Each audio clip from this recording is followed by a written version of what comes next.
A ceasefire and hostage release deal with Hamas in Gaza is due to take place within the next 24 hours. The news follows the Israeli cabinet's approval after discussions that lasted until late last night. For more, we are now joined by SABC News correspondent Blake Sifton. Blake, good evening. Thank you so much for your time. Appreciate it. That meeting with the cabinet meeting approving this had lasted inordinately long, but more importantly happened very late into the process as the ceasefire and preparations for it had already been underway. What had been the expectation going into that cabinet meeting that you may have been able to gather from different lawmakers and members of cabinet?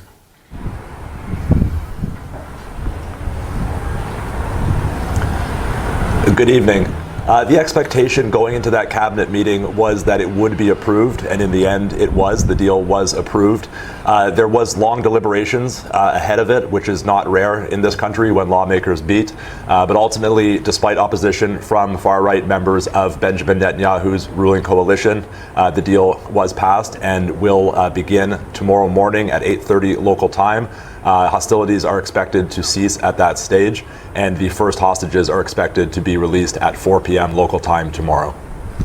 Is there any clarity on some of the specificity around, very specifically, the 33 hostages that will be traded for Palestinian prisoners that are in Israeli prisons? That list had not been finalized on the one hand.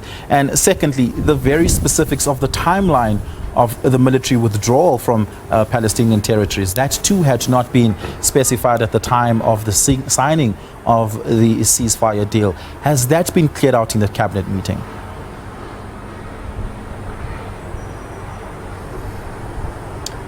That's right. I'll answer about the removal of Israeli forces from Palestinian areas first. You're right. The specifics on that are a bit unclear in terms of what's been made public. There are maps as part of the agreement, and both sides, as far as we understand, are well aware of what's expected of Israeli forces. But we do know is they're expected to withdraw from population centers in the Gaza Strip to within a 700-meter buffer zone along the border between Gaza and Israel. Crucially, they are expected to leave what's been called the Netzarim corridor, which is a narrow strip of land that has, up until this point, cut off the north of Gaza from the south and prevented, through the presence of Israeli soldiers, Palestinian Gazan civilians from going back to their homes in the north, people, of course, who had fled south when the war started. In terms of the specifics of the hostages who will be released, we do know more about that. In this first phase of the deal, we're looking at 33 hostages from what's been called the humanitarian section of the hostages. That will be female soldiers, female civilians, men over 50, as well as the sick and injured. We know their identities. However, we don't know what order they will be released in, and crucially, how many of them are alive. The Israeli government has said that amongst this group of hostages, this 33, they believe the majority are alive, but it is understood that several are likely deceased as well. In terms of when they will be released, we understand that from tomorrow, a group of 3 women hostages will be released at 4 p.m. local time.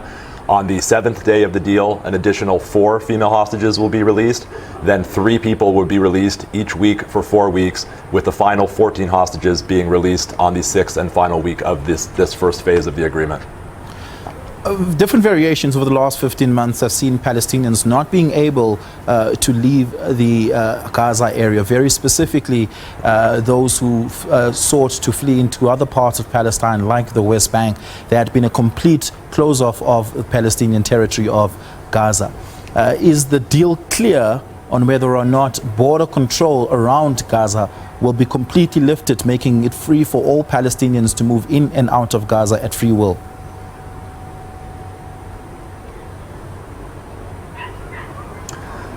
It's very unlikely that Palestinians in Gaza will be allowed to travel to the West Bank via Israel at any point in the near future. But what is included in the deal is that the Rafah crossing is meant to reopen on a reasonably short timeline.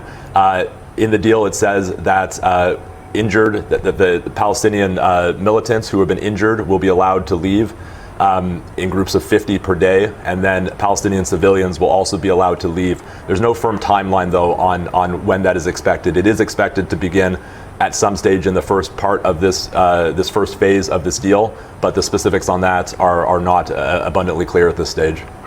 And lastly, are aid trucks lining up across the border, specifically along the Rafah border, to get into Gaza to deliver aid as the deal takes place, as the deal gets operationalized tomorrow?